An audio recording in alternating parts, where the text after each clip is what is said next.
Hi. How are you today?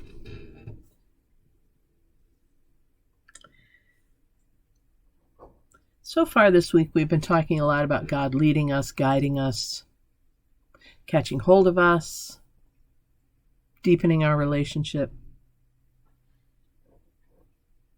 Today, I just want to kind of tangentially swing off that for just a little bit and talk about applying the lessons that we learn. Most of us have a lot of opportunities to learn lessons. Interacting with other people every day gives us those opportunities. Being alive in the 21st century in a multicultural, global community gives us an opportunity to learn a lot of things. But the question is, how do we apply those lessons? Are we faithful in applying the lessons that we learn? I think we try to be. I think most of us want to be. But I also think that there's a great temptation to not apply them, to stay with what's comfortable, with what's known, with, we've always done it that way. I've always looked at things that way. A leopard doesn't change its spots.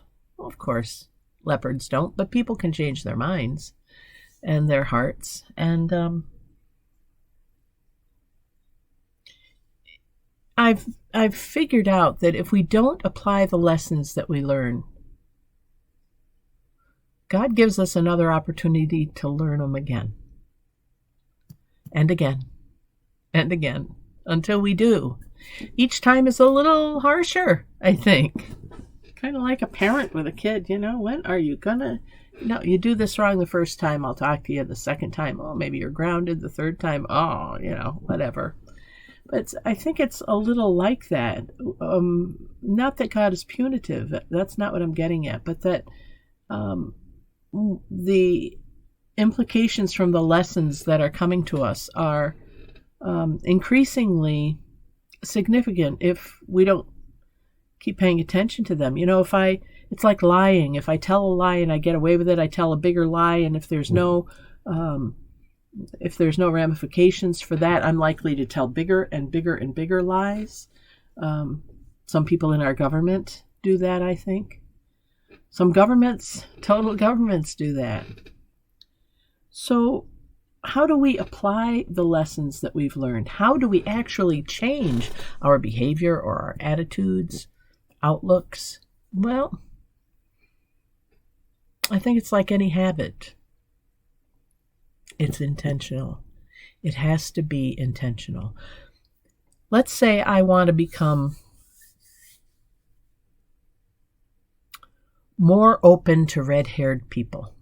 For whatever reason, maybe I just didn't like red-haired people. And I learned that about myself. And I want to change. I want to become more open to all the lovely, giving, terrific red-haired people. But when I see someone with red hair, immediately I start to react the way I used to and not like them or not trust them or want to hold them at bay or whatever, fill in the blank. And I recognize that in myself. Then I can say, I don't want to be that way, and I need to intentionally go out of my way to do the opposite, to go up to them, to get to know them, to say hello, to welcome them. And it is uncomfortable at first when we try to break those patterns. It's very uncomfortable because they're habits and they have become ingrained in us. But we have to do that, or else we just keep on keeping on with the same old mistakes that we've been making. So to apply the lessons that we've learned has to be intentional. There has to be effort. We need to be aware and cognizant of what we're doing, and we have to choose to make a change. So you know what I'm going to say. What is one thing that, lesson that you've learned that you've had to learn to apply. What is a lesson you've learned and applied to your life? Maybe it was to be kinder. Maybe it was not to judge so quickly.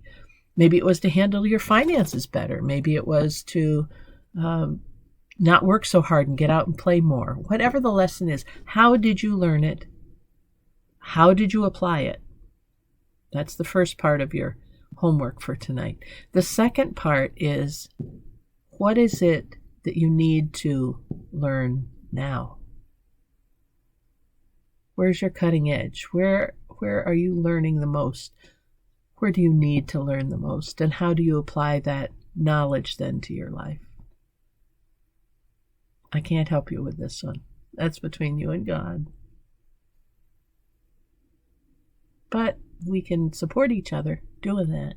And that's what I'm here to tell you, that we all need to apply the lessons that we've learned and to keep learning new ones. Thanks for joining me for this prayerful pause with the pastor, a time to think of something greater than ourselves. In this case, the lessons that we need to learn and that we are learning and how to apply them. I'm Pastor Deb Swift of South and Aroundaquoit Presbyterian Churches in Rochester, New York, and until next time, I'll count on you to apply the lessons you're learning, and I'll try to do the same. All right, everybody, God bless. Take care. Bye for now.